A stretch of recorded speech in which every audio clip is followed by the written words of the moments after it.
ये रेडियो दस्तक का प्रसारण है FM बैंड 90.8 मेगाहर्ट्ज पर मालवा का अपना पहला कम्युनिटी रेडियो। रेडियो दस्तक बोलता है मन की बोली। नमस्कार किसान भाइयों, आप सुन रहे हैं रेडियो दस्तक 90.8 मेगाहर्ट्ज पर आपका अपना पहला उज्जैन का कम्युनिटी रेडियो रेडियो दस्तक। आज हम पुनः उपस्थित हुए हैं आपकी सेवा में प्रोग्राम लेकर खेतीबाड़ी। और आज खेतीबाड़ी में विशेष तौर पे हमारे जो मेहमान आए हैं उपस्थित हुए हैं हमारे स्टूडियो में श्री ईश्वर सिंह जी डोडिया, जो कि ड्रिप इरिगेशन और फव्वारा के द्वारा खेती करने के लिए उनकी जो एक्सपर्टीज़ है उसके बारे में हम चर्चा करेंगे। डोडिया जी, आपका हमारे स्टूडियो में बहुत बहुत स्वागत है। जी धन्यवाद सर, नमस्कार। तो हमारे किसान भाइयों को इस तरह की हाईटेक खेती करने के लिए आपसे जो हमको ज्ञान मिलेगा वो हमारे लिए प्रेरणास्पद होगा। और हम चाहते हैं कि हमारे किसान भाई कम से कम पानी में किस तरह से अच्छी खेती कर सकते हैं। तो आपका मार्गदर्शन हमारे लिए बहुत उपयोगी होगा। डोडिया जी, अभी देखिए पानी की किल्लत अभी से चालू भी हो गई है। वर्तमान में देखा जाए तो मैं सभी किसान साथियों को बता दूं, और टेम्परेचर भी देख रहे हैं कि बढ़ता ही जा रहा है, तो पानी की समस्या कई जगह आ जाती है बहुत ज़्यादा, कई जगह पर्याप्त मिल जाता है। तो ऐसी सिचुएशन में अगर हम टेक्नोलॉजी का उपयोग करते हैं तो कम पानी में भी हम अपने खेत को हरा भरा रख सकते हैं और खेती कर सकते हैं। मेड़ पर जो पेड़ लगाए उन्हें भी जिंदा रख सकते हैं, और इसके अलावा अपने घर के लिए, पशुओं के लिए या मार्केटिंग के लिए कुछ भी व्यवसाय के हिसाब से खेती कर सकते हैं। इसमें आप ड्रिप इरिगेशन और एक फव्वारा पद्धति, तो ड्रिप इरिगेशन का भी एक अलग फायदा है और फव्वारा पद्धति का भी एक अलग फायदा है। तो हम पहले बात करते हैं ड्रिप इरिगेशन की। ड्रिप इरिगेशन में ये होता है कि कम से कम पानी में, मतलब फव्वारा में थोड़ा ज़्यादा लग जाता है क्योंकि उसका वाष्पीकरण भी हो जाता है। तो ड्रिप इरिगेशन में कम से कम पानी में हम खेती कर सकते हैं। अगर आपने सब्जी वर्गी फसलें हैं या दूसरे पेड़ पौधे हैं, उसी में आप ड्रिप इरिगेशन कर सकते हैं। मान लीजिए कोई बड़ी क्रॉप ली है, उसमें ड्रिप इरिगेशन नहीं चलता है क्योंकि ड्रिप इरिगेशन में बेड टू बेड खेती होती है, क्यारी से क्यारी और नाली पद्धति जैसा भी हम कर सकते हैं। तो उसमें ये रहता है कि कम पानी में, जैसे मान लीजिए कई बार पानी नहीं आप उपलब्ध हो पाता है, या एक दिन छोड़ के भी अगर आपने पानी दिया तो वो आपका पौधा झुलसेगा नहीं गर्मी में और उसको बराबर पानी मिलता रहेगा। क्योंकि ज़मीन में केवल मिट्टी में केवल नमी चाहिए रहती पौधे को। एक्चुअली ज़रूरी नहीं कि आप उसको भरपूर पानी दें, क्योंकि उससे कुछ कार्बन तत्व भी बह के चले जाते हैं उसकी जड़ों के पास से। और ड्रिप इरिगेशन में ऐसा नहीं होता है, उसमें सब चीज़ें स्थिर रहती है। पौधे को जितना न्यूट्रिशन उठाना है उठा लेता है, जब उसको पानी लेना रहता है क्योंकि नमी उसमें घंटों बनी रहती है तो वो अपने हिसाब से नमी भी ले लेता है। और उनको टाइम टू टाइम अगर आपने पानी दे दिया एक निश्चित समय पे कि भाई मुझे रोज़ 8 बजे सुबह देना है, और गर्मी के दिनों में तो जल्दी पानी देना पड़ता है क्योंकि धूप तेज हो जाती है, तो वो सुबह सुबह का मौसम एक अच्छा रहता है। तो पौधा अपने हिसाब से उसको आदत लग जाती है कि जैसे हम टाइम पे खाना खाते हैं तो हमको 10-11 बजे खाना चाहिए, तो हमारा शरीर उस खाने को ऑब्जर्व अपने शरीर में पचाने के लिए, समाने के लिए तैयार रहता है। ऐसा ही पौधों का भी रहता है। उनको अगर आपने एक टाइम आदत डाल दी, मुझे इस टाइम पे पानी देना है, तो वो सारा तैयारी के साथ में रहता है कि अब मुझे पानी मिलने वाला है या खुराक मिलने वाली है, तो वो उसके साथ में अपनी सारी चीज़ें उठा लेते हैं। तो उससे भी पौधों में अच्छा खासा बढ़ोतरी होती है। और ड्रिप इरिगेशन का इसका एक ये भी है कि जी आपने यदि 1.5 फीट पे या 2-2 फीट पे अपने हिसाब से पौधे लगा रखे हैं और बेड बनाया है और अगर आपने उसमें मल्चिंग भी कर रखी है तो उससे और ज़्यादा फायदा हो जाता है। क्योंकि मल्चिंग करने में वाष्पीकरण थोड़ा सा भी नहीं हो पाता है पौधे का, मतलब बहुत कम हो पाता है, ना के बराबर। और उसमें आप देखेंगे कि आपने जो फोटोसिंथेसिस होता है वो भी आपका डबल हो जाएगा, और किसी प्रकार की बीमारियां भी बहुत कम आती है क्योंकि वो एक प्रकार से कीड़ों को रिफ्लेक्ट करने का काम करता है। और कम पानी में भी आपकी खेती अच्छी हो जाएगी। और ड्रिप वगैरह जैसे आप लगाते हैं, मान लो कई बार समस्या ये आ जाती है कि किसी का पानी हार्ड होता है या चौक हो जाने का भी समस्या होता है, तो उसके लिए कई किसान अपने हिसाब से वो डाल सकते हैं, फास्फोरिक एसिड डाल सकते हैं, और उससे भी आप उसको खोल सकते हैं, या उसको अपने देसी तरीके से लकड़ी से थोड़ा सा हल्का सा ठोक के भी कर सकते हैं। तो ये फ़ायदा है। उसके बाद में आपको ये दूसरा एक फ़ायदा ये हो जाता है कि मान लीजिए आपको कोई न्यूट्रिशन देना है या कोई फंगीसाइड देना है, तो वो प्रॉपर आपके पौधे के पास ही जाएगा। आपको कम, उसका खर्चा कम हो जाता है। मान लीजिए आपको 1 किलो कोई चीज़ है, मान लो कोई फंगीसाइड है या कुछ भी है, तो उसको आपको खुले खेत में अगर कर रहे हैं आप या दूसरे किसी पद्धति से कर रहे हैं तो वो आपको ज़्यादा लेना पड़ेगा। और इसमें क्या है कि पर प्लांट आपका मेडिसिनल जो भी आप दे रहे हैं उनको वो बराबर मिलेगा, न्यूट्रिशन हो चाहे कुछ भी हो, वो बिल्कुल ड्रिप के हिसाब से पौधे के बिल्कुल जड़ के पास में गिरता है और वो उसको पौधा अपने हिसाब से उठा लेता है। तो आपका अननेसेसरी खाली जगह पे जहाँ पौधा नहीं है वहाँ भी डालने की ज़रूरत नहीं होती, क्योंकि वो ड्रिप में वहीं के वहीं गिर जाता है, तो वो पौधे को अपना सही तरीके से मिल जाता है। और ऐसा ही आपका न्यूट्रिशन का है, कितने भी तत्व आप उसको देते हैं, मान लीजिए पीएसबी कल्चर है आपका या जो भी है सुडोमोनास है या जो भी एक्सवाइजेड देते हैं, वो सब आप अपने तरीके से दे सकते हैं। ये है आपका अपना उज्जैन का पहला community radio, radio Dastak 90.8 FM। सुनेगा उज्जैन, बढ़ेगा उज्जैन। किसान भाइयों, आप सुन रहे हैं रेडियो दस्तक 90.8 मेगाहर्ट्ज एफएम पर कार्यक्रम खेतीबाड़ी। आइए हम अब सुनते हैं किसान भाइयों की पसंद का यह गीत।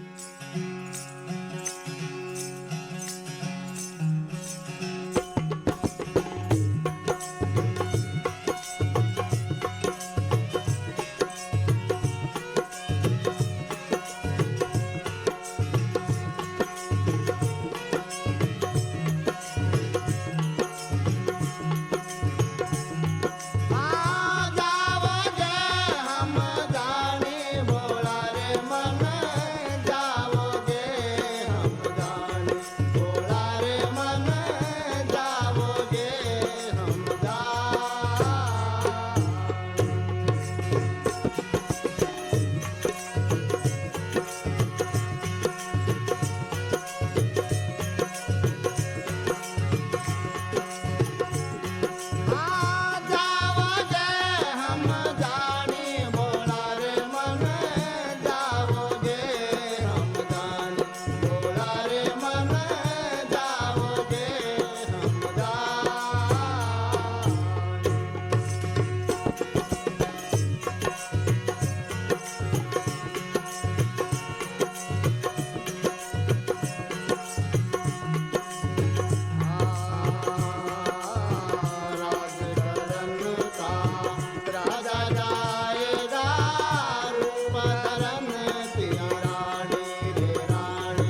पहला community radio radio Dastak 90.8 FM। सुनेगा उज्जैन, बढ़ेगा उज्जैन। किसान भाइयों, आप सुन रहे हैं रेडियो दस्तक 90.8 मेगाहर्ट्ज़ पर। सुनेगा उज्जैन, बढ़ेगा उज्जैन।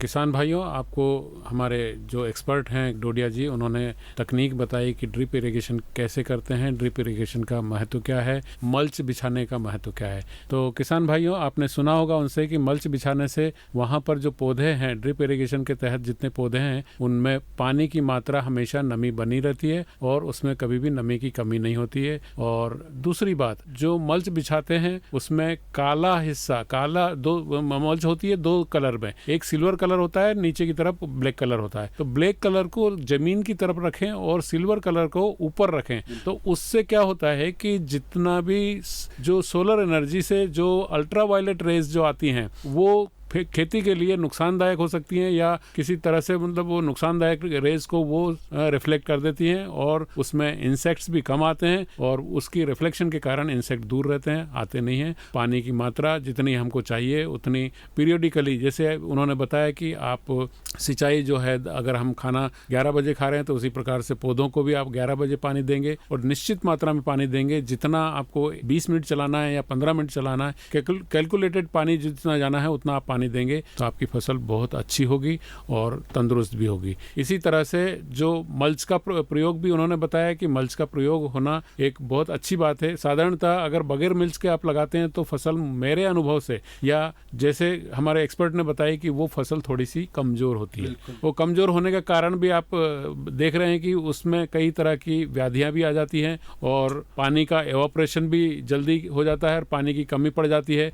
मल्च होने के कारण पानी की पर्याप्त मात्रा रहती है, नमी बनी रहती है, पौधा तंदुरुस्त रहता है, हेल्दी रहता है और अगर हेल्दी रहता है, न्यूट्रिशंस पूरा मिल रहा है टाइम पर, तो वो कुपोषित भी नहीं होता और फसल आपकी अच्छी होती है।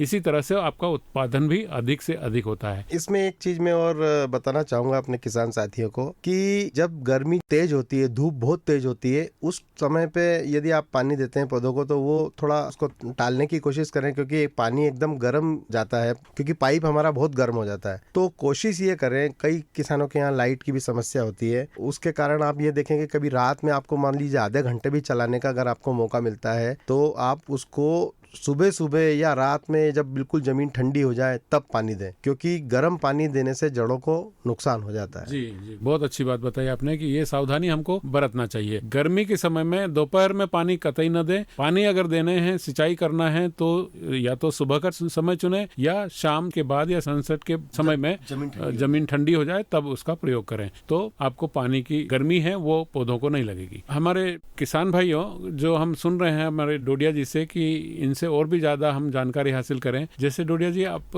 और भी तरीके हैं खेती करने के, जैसे फव्वारा पद्धति से भी खेती करते हैं और उसमें जो वेंचुरी लगती है उससे आप किस तरह से मतलब दवाइयों का या कीटनाशक का या किसी भी तरह का खेती में न्यूट्रिशंस देना चाहें तो वो कैलकुलेशन करके आप वेंचुरी के माध्यम से भी आप पौधों को दे सकते हैं। तो उसका भी आप थोड़ा सा हमारे किसान भाइयों को टेक्निकल डिटेल देने की कृपा करें ताकि हमारे किसान भाई उससे खेती में लाभ कमा सकें। इसमें जो फव्वारा पद्धति होती है, इसमें ये सिस्टम रहता है कि अगर छोटा पौधा है तो वो सेट उस हिसाब से आता है कि छोटे पौधे में छोटी चिड़िया लगती है, एरिया कम रहता है उसका, लेकिन एक गोलाई के रूप में चलता है। इसमें थोड़ा सा ये रहता है कि जहाँ हवाएं ज़्यादा तेज न चलती हो वहाँ ये पद्धति बिल्कुल सफलतापूर्वक अपना रहे लोग। और इसमें दूसरा ये भी रहता है कि जब पानी जब गिरता है बूंदों के रूप में तो नाइट्रोजन उसको नेचुरली मिल जाती है, मतलब आपका यूरिया का खर्चा ना के बराबर हो जाएगा कि नाइट्रोजन उसको पौधे को मिल जाएगी बूंदों के जरिए। क्योंकि हम बरसात में देखते हैं कि बिना यूरिया डीएपी के भी जो खरपतवार जो उगती है वो कितनी जल्दी बड़ी हो जाती है। तो उसका कारण ये रहता है कि वो पौधों को हवा के जरिए,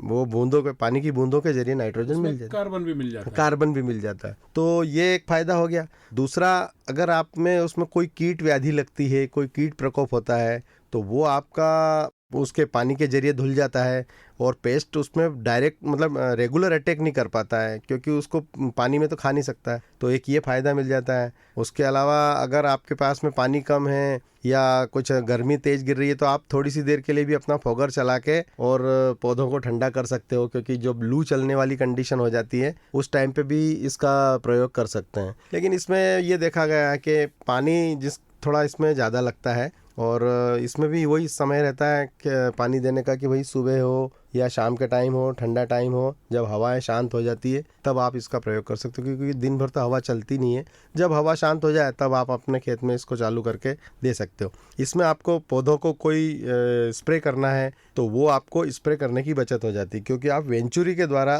कोई भी दवाई जो आपको देना है, चाहे फंगीसाइड है या पेस्ट कंट्रोल वाला है या कोई न्यूट्रिशन है, तो वो आप वेंचुरी के जरिए अपने पौधों को जब आप सुचारू रूप से, जैसे आपने चालू कर दिया, चलने के बाद में आप वेंचुरी से उसको उठाएंगे, उठाने के बाद में उसको थोड़ी देर चलाएंगे, जब जैसे ही खत्म होती है और बंद कर देंगे, तो वो अपने पौधों के पास में टिका रहता है और पौधों को वो चीज़ मिल जाती है। उसको अगर आपने लगातार चलाया तो फिर वो पौधे से दवाई धुल जाती है। बहुत अच्छा। ये आज के ज़माने में जो हाईटेक खेती हो रही है, इस तरह से ड्रिप इरिगेशन, फवारा पद्धति से खेती कर रहे हैं, उसी तरह से कई जानकारी आपने हमारे एक्सपर्ट से हासिल की। मैं उनसे फिर अनुरोध करूंगा कि जिस तरह से हमारे किसान भाई आज की खेती कर रहे हैं, उसमें यदि किसी को किसी भी प्रकार की जानकारी यदि हासिल करना हो या कोई किसी समस्या का समाधान पूछना हो, तो हमारे किसान भाई हमें संपर्क कर सकते हैं व्हाट्सएप के माध्यम से। हमारा नंबर है 9406894068। इस व्हाट्सएप के ऊपर हमारे रेडियो दस्तक पर जो भी आप प्रश्न पूछेंगे, हमें बड़ी खुशी होगी कि हम आपके साथ में हमारे अनुभव और हमारे एक्सपर्ट के अनुभव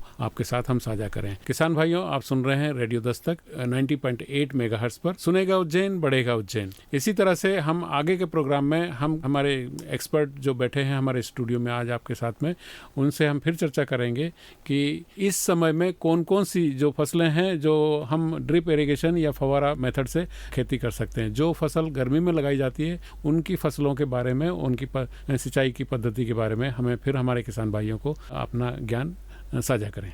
जो फसल आप भी गर्मी में लगनी है, पेरिनियल फसल जो भी होती है, उसमें ड्रिप और फवारा मेथड से कौन कौन सी फसलों को हम इस गर्मी में लगा सकते हैं? अभी गर्मी में देखिए लगाने वाली फसलें हैं, जैसे भिंडी है और आपका बेल वाली फसलें गर्मी में ज़्यादा होती है, तो भिंडी में भी कीट व्याधि का प्रकोप ज़्यादा होता है, तो उसमें आप फवारा पद्धति से भी कंट्रोल कर सकते हैं। और अभी ये एक चीज़ देखी मैंने कि जो मल्च से खेती करते हैं उसमें उत्पादन भी ज़्यादा आता है। तो मल्च अब ऐसी भी मार्केट में आ गई है कि जो भिंडी के हिसाब से, मतलब पौधे से पौधे की दूरी कम रहती है और भिंडी को पानी भी कम ही लगता है, ज़्यादा पानी की आवश्यकता भी नहीं होती है। तो उसमें वो मल्चिंग में भी ऐसा सिस्टम आ गया है कि आप पास पास में भिंडी लगा सकते हैं, कि ऐसा नहीं कि 1.5 फीट पे 2-2 फीट पे लगाया है। लहसुन की खेती भी आप मल्च से इससे कर सकते हैं, मल्च लगा के, और वो भी सिस्टम ऐसा आ गया है कि उसमें आपको छेद करने की ज़रूरत नहीं है। मल्चिंग में वो कंपनी से ही वो उस हिसाब से सेटअप आता है और आपको बस वो छोटा सा गड्ढा है, उसमें चौपाई कर देनी है, वो हो जाता है। उसके बाद में अभी अपना खीरा ककड़ी है, करेला है, लौकी है, तुरई है, गिलकी है, इन बेल वाली फसलों की ज़्यादा सब्जियां आती रहती है। हाँ, जैसे कद्दू वर्गी की फसल भी आप कर सकते हैं इस समय में? हाँ, कद्दू वर्गी की कर सकते हैं, लेकिन उसके लिए थोड़ा सा क्लाइमेट सूटेबल गर्मी में हो जाता है, कई बार वो भी कर सकते हैं। वैसे तो ज़्यादातर बरसात में होती है फसलें, लेकिन गर्मी में तो बहुत दिक्कत भी आ जाती है। तो इस हिसाब से आप कर सकते हैं कि अगर आपने फवारा का भी प्रयोग, मैंने देखा है एक किसान को कि ड्रिप से खेती करने के साथ साथ उन्होंने फवारा सिस्टम भी लगा रखा है। तो मैंने बोला भाई ये क्यों लगा हुआ है? बोले पेस्ट कंट्रोल का अटैक रोकने के लिए हम लोग इसका भी इस्तेमाल कर लेते हैं, हमको दवाई छिड़कने की जरूरत नहीं पड़ती। बहुत अच्छी बात। मैंने कहा है, हाँ बिल्कुल, उसमें आपने जो है जितना ध्यान दे रहे हैं, तो ये टेक्नोलॉजी मैंने देखी और मैंने कहा बहुत, मतलब इतना कोई सोचता है कि भाई एक बार ड्रिप लगा दिया तो लगा दिया, लेकिन उन्होंने फवारा सिस्टम, बोले हम इसको दवाई भी देना रहती तो हम फवारा के जरिए दे देते बिल्कुल हल्की मात्रा में, और पेस्ट कंट्रोल अगर अटैक ज़्यादा रहता तो पौधे पे जो भी कीट वगैरह है, अंडे बच्चे सब धुल के जमीन में गिर जाते हैं। बहुत अच्छा है। तो ये एक सपोर्ट हो जाता है। ये है आपका अपना उज्जैन का पहला कम्युनिटी रेडियो दस्तक 90.8 FM। सुनेगा उज्जैन, बढ़ेगा उज्जैन। किसान भाइयों, आप सुन रहे हैं रेडियो दस्तक 90.8 मेगाहर्ट्ज FM पर कार्यक्रम खेतीबाड़ी। आइए हम अब सुनते हैं किसान भाइयों की पसंद का यह गीत।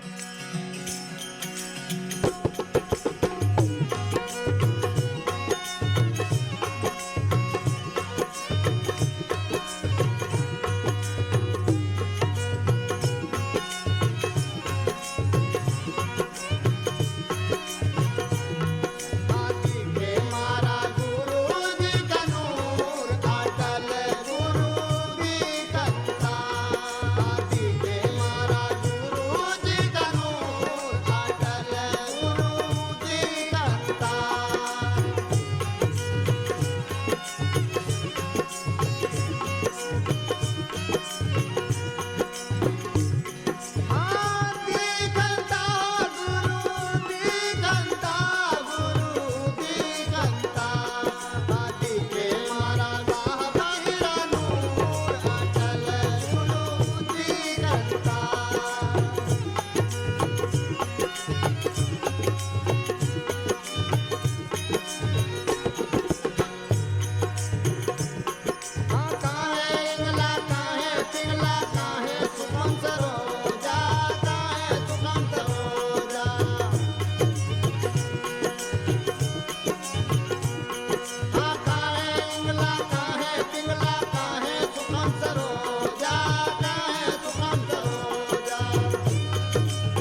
उज्जैन का पहला community radio radio Dastak 90.8 FM। सुनेगा उज्जैन, बढ़ेगा उज्जैन।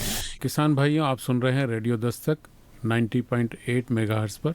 सुनेगा उज्जैन, बढ़ेगा उज्जैन। बहुत अच्छी जानकारी आपने दी। किसान भाइयों, इस समय में जैसे आपकी फसल गेहूं की और चने की निकल चुकी होगी और यदि आप आगे की फसल करना चाहें तो खेत को तैयार करके मूंग की खेती भी आप कर सकते हैं। बिल्कुल कर सकते हैं। मूंग की खेती में भी आप जो है फव्वारा सिस्टम लगा करके उसकी सिंचाई कर सकते हैं। और दूसरी बात, कई तरह की दूसरी फसलें भी हैं, जैसे तरबूज है, खरबूज है, या कद्दू भी किया जा सकता है। उसमें मल्च बिछा करके आप कद्दू के बीज हर 5 या 6 फीट के दूरी पर एक एक बीज लगा सकते हैं और देखेंगे कि आप कद्दू वर्गी फसल भी बहुत अच्छी कर सकते हैं। उसका भी एक फसल का अच्छा सोर्स है उत्पादन करने का। तो मैं डोडिया जी से फिर अनुरोध करूंगा कि इस समय पर जिस तरह की फसल हमको लगाना चाहिए हमारे किसान भाइयों के साथ साझा करें, ताकि वो भी अपने खेतों को तैयार करके अपनी गर्मी वाली फसल लगा सकें। अगर आपके पास में ऐसा पानी का सोर्स है या थोड़ा अगर आप नेट का प्रयोग कर सकते हैं तो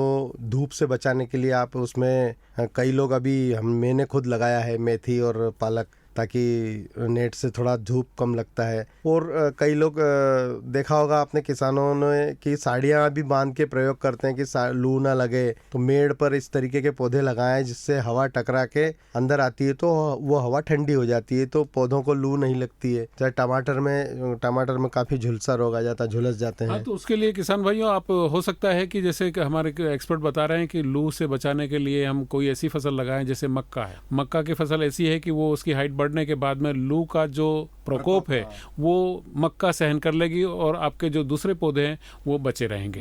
तो हमारे एक्सपर्ट का ये जो कहना है कि हम कोई ऐसी फसल लगाएं जिससे हमारी दूसरी फसल लू से जलने वाली होती है, झुलसा रोग लगता है, तो उससे हम बचत कर सकते हैं। उससे पानी का भी फायदा हो जाता है, पानी भी कम लगता है और फसल ऐसा लगेगा ही नहीं कि ये गर्मी की फसल एकदम स्वस्थ रहती, क्योंकि उसका पौधे से भी पानी का वाष्पीकरण बहुत कम हो जाता है। मतलब मौसम थोड़ा ठंडा सा हो जाता है। जिस तरीके से हम किनारे पे भी यदि आपने फव्वारा लगा रखा है उसको चला सकते हैं आप, तो उससे टकरा के जो हवा जाएगी वो तो आपके खेत में ठंडी हवा जाएगी। इसका भी कई जगह मैंने प्रयोग देखा है। तो उस हिसाब से कि भाई जिधर की हवा चल रही है उधर का फोगर आपने चालू कर दिया है तो वो हवा जाती है, सिंचाई की सिंचाई भी हो जाती है और खेत ठंडा का ठंडा रहता है। किसान भाइयों, आपने कितनी महत्वपूर्ण बातें हमारे एक्सपर्ट से सुनी। हम ये चाहते हैं कि हर किसान अपनी खेती में इस तरह का लाभ उठाएं और न्यू पद्धति है, जो नई टेक्नोलॉजी है उसके अनुसार खेती करना शुरू करें। ये डेफिनेटली लाभ की खेती हो सकती है। अभी तक हम सुन रहे थे टेक्निकल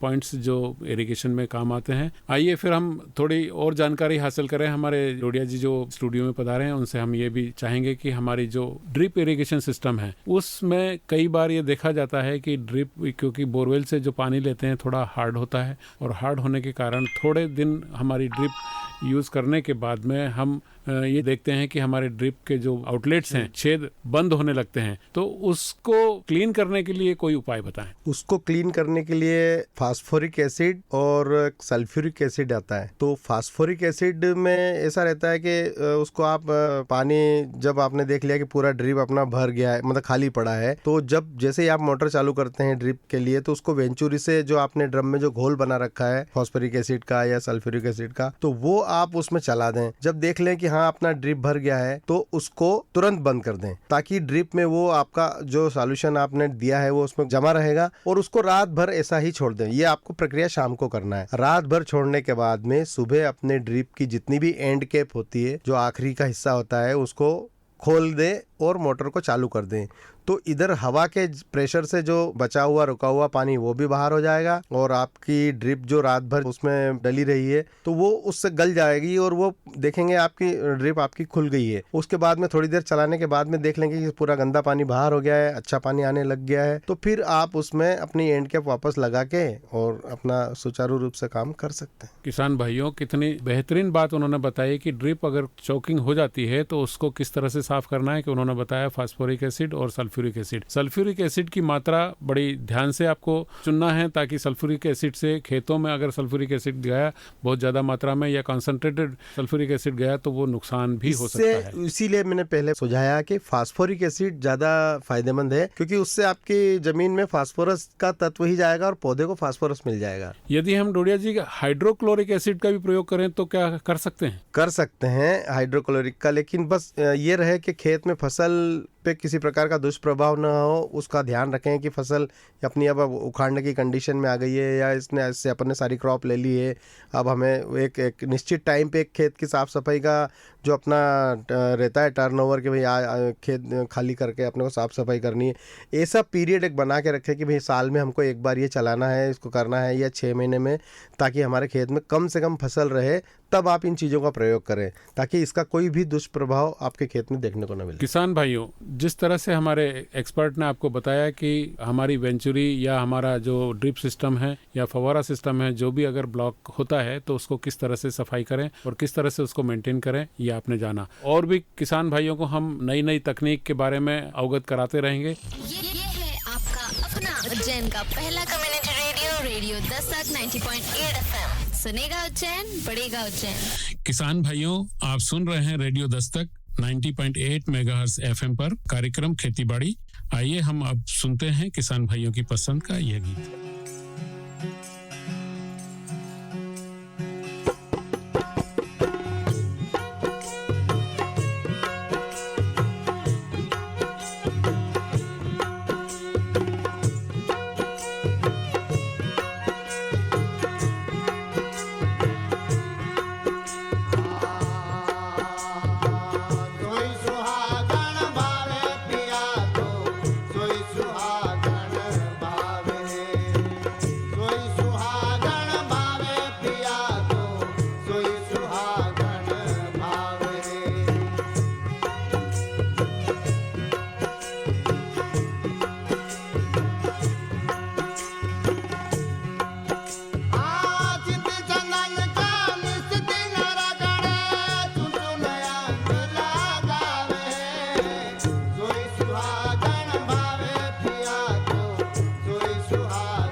सुहागण भावे पिया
सब वलंग डालावे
उज्जैन का पहला community radio radio Dastak 90.8 FM। सुनेगा उज्जैन, बढ़ेगा उज्जैन।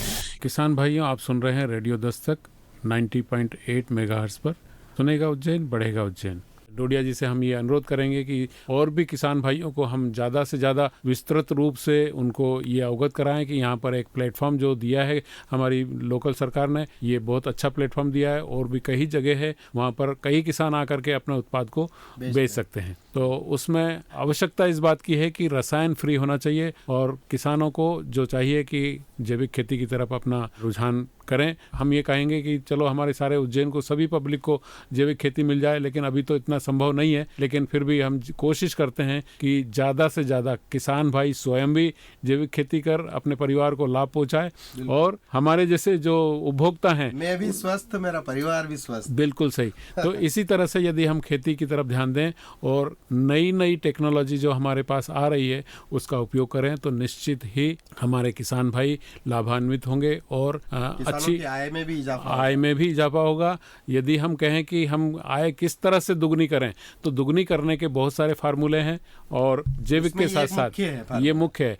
और दूसरी बात, यदि हम गाय का भी पालन करें, गौशाला भी खोल लें तो उससे पुण्य का काम हो जाएगा, पुण्य तो होगा ही, लेकिन हमारी जीरो बजट खेती भी हम कर पाएंगे।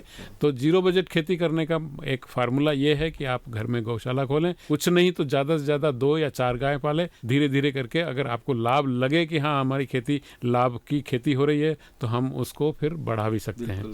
धीरे धीरे दूध बेचें, गौमूत्र बेचें, गोबर बेचें, गोबर की स्लरी बेचें और वर्मी कंपोस्ट खाद बेचें। गोबर के कंडे बिक सकते हैं। हाँ, गोबर के जो थैपले जिनको बोलते हैं थैपले, जिससे आप बाटी का स्वाद ले सकते हैं, बाफले का स्वाद ले सकते हैं। तो वो एक नेचुरल तरीके से जब उसमें पका करके बाफले खाएंगे या बाटी खाएंगे तो उसका स्वाद ही कुछ और होगा, और कार्बन उत्सर्जन भी तो घटेगा। बिल्कुल बिल्कुल बिल्कुल। तो इसी तरह से जो राख बनती है कंडे की, वो भी अपने खेतों में डालेंगे तो उससे भी हमको लाभ मिलेगा। बिल्कुल, कीट नियंत्रण का काम भी करेगा और बहुत अच्छा क्षमता बढ़ेगी। बिल्कुल बिल्कुल। तो हमारे किसान भाई जितना हो सके कोशिश करें कि जैविक खेती की तरफ जाएं और नई टेक्नोलॉजी का प्रयोग करें। और इसमें एक बार ही आपको खर्च करना पड़ता है, बाकी हर बार हर फसल पे खर्च करने की आवश्यकता नहीं है। सब टेक्नोलॉजी के हिसाब से धीरे धीरे किसान को सारा आइडिया हो जाता है कि मुझे अब क्या करना है। और इस खेती में सिवाय फायदे ही फायदे हैं, नुकसान 1% भी नुकसान नहीं है किसी भी चीज का, ना स्वास्थ्य का है ना पैसे का है। उल्टा आपकी इज्जत बढ़ जाती है समाज में, लोग आपको पूछने आते हैं, अरे वाह भाई ये इतना अच्छा कैसे करे, आपके टमाटर में स्वाद है, आपकी फलानी सब्जी में स्वाद है, आपके इसमें। तो इन चीजों से आदमी को, उस किसान को भी प्रोत्साहन मिलता है और उसे लगता है कि मैं बहुत अच्छा काम कर रहा हूँ। आइए एक बार फिर हम हमारे गेस्ट हैं श्री डोडिया जी, उनसे फिर हम अनुरोध करते हैं कि हमारे किसान भाइयों को जिस तरह का मतलब जैविक खेती में लाभ कमाना चाहिए, उनके अच्छे अच्छे गुर और हमें थोड़े से बताएं ताकि हमारे किसान भाई सभी प्रेरित हों और उस खेती की तरफ रुझान करें। जी बिल्कुल, मैंने जब शुरुआत की थी इसकी तो आप विश्वास नहीं करेंगे, मुझे बिल्कुल भी जानकारी नहीं थी कि इस खेती को कैसे करना है। लेकिन कुछ दुष्परिणाम मुझे ऐसे देखने को मिले जिसके कारण मैं बहुत बुरी तरह से अंदर तक हिल गया कि ये धरती माँ को हम जहर दे रहे हैं, वही जहर धीमी गति से हमारे शरीर में जा रहा है। तो मैंने निश्चय कर लिया कि खेत में केमिकल नहीं डालना है। तो मैं उस वक्त जानता भी नहीं था कि ये गोबर गौमूत्र की ताकत क्या है, इसका अंदाज़ा नहीं था मुझे। मैंने धीरे धीरे बाज़ार से जैविक दवाएं लेके स्टार्ट किया और स्टार्ट करने के बाद में किताबें पढ़ी और बड़े बड़े जो जैविक के सेमिनार होते थे वो अटेंड किए। सुभाष पालेकर जी के कई कैंप अटेंड किए, उनसे ट्रेनिंग ली और उनकी पुस्तकें पढ़ी। और उसके बाद में मैंने देखा कि गोबर और गौमूत्र ही सबसे ताकतवर चीज़ है और उसका इस्तेमाल किस तरीके से करना है। क्योंकि आज किसी भी किसान को हम जैविक खेती करने के लिए बोलते हैं तो उसको ऐसा लगता है कि मुझे टनों से गोबर खाद खेत में डालना है, जबकि ऐसा कुछ नहीं है। आपकी 10-12 किलो गोबर की खाद गोबर से आप जीवामृत बना के और अपनी 1 एकड़ भूमि को दे सकते हैं, जो कि पर्याप्त है। उसका इंटरवल 21 दिन का होता है। हर 21 दिन में आप इसको रिपीट करें तो हर 21 दिन में रिपीट करने से आपके जितने भी माइक्रोन्यूट्रिएंट्स है, न्यूट्रिएंट्स है, सब आपके पौधों को मिलेंगे। जो गर्त में चले गए केचुए वो ऊपर आ जाएंगे, जो कीट मरणासन स्थिति में है या जो समाधि ले लिए जिन कीड़ों ने, सूक्ष्म कीटों ने, वो आपके एक्टिव हो जाएंगे और 24 आवर्स अपने काम पे लग जाएंगे। ये एक सीधी सी प्रक्रिया है। आज हम ये खेती कर रहे हैं तो हमें कोई केमिकल वाला किसान जब केमिकल डालता हुआ दिखता है या करता है तो हमें ऐसा लगता है कि अरे बेचारा देखो इसको कुछ नॉलेज ही नहीं है। मतलब किसान को भी सही तरीके से पता ही नहीं कि मेरी मिट्टी क्या है, मैं उसको क्या चाहिए, मुझे उसको क्या देना है।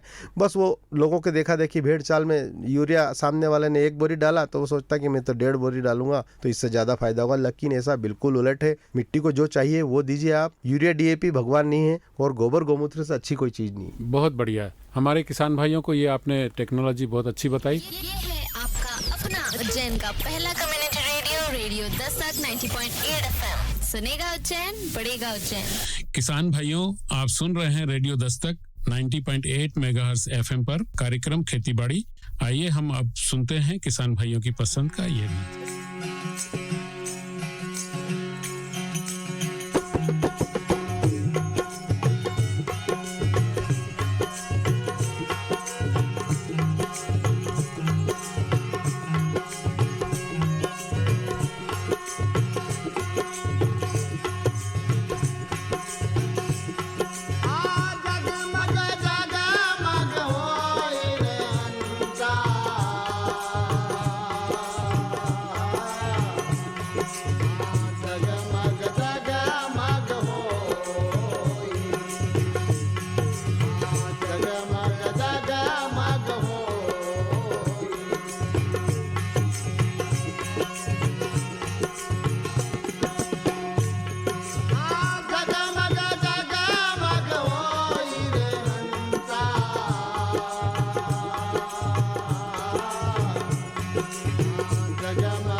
पहला community radio radio Dastak 90.8 FM। सुनेगा उज्जैन, बढ़ेगा उज्जैन।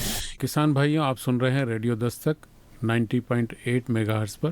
सुनेगा उज्जैन, बढ़ेगा उज्जैन। तो इस तरह से मैं किसान भाइयों से यही अनुरोध करूंगा कि आप इस तरफ थोड़ा सा ध्यान दें, और ये जो हाईटेक खेती है इसमें कोई शर्म की बात नहीं है। आप खुद करेंगे तो मजा लेंगे कि किस तरह से हमारी खेती में जो उत्पादन आ रहा है वो स्वादिष्ट है, भोजन का स्वाद भी बढ़ाता है, सब कुछ होता है। तो आज हमारे स्टूडियो में हमारे जो ईश्वर सिंह डोडिया जी, उन्नत कृषक, जो हमारे स्टूडियो में उपलब्ध हैं हमारे लिए, और उन्होंने नई नई टेक्निक के बारे में बताया। उनका हम बहुत बहुत आभार मानते हैं, उनका हम धन्यवाद करते हैं। जी, आपको भी बहुत बहुत धन्यवाद। ये है आपका अपना उज्जैन का पहला community radio radio Dastak 90.8 FM। सुनेगा उज्जैन, बढ़ेगा उज्जैन।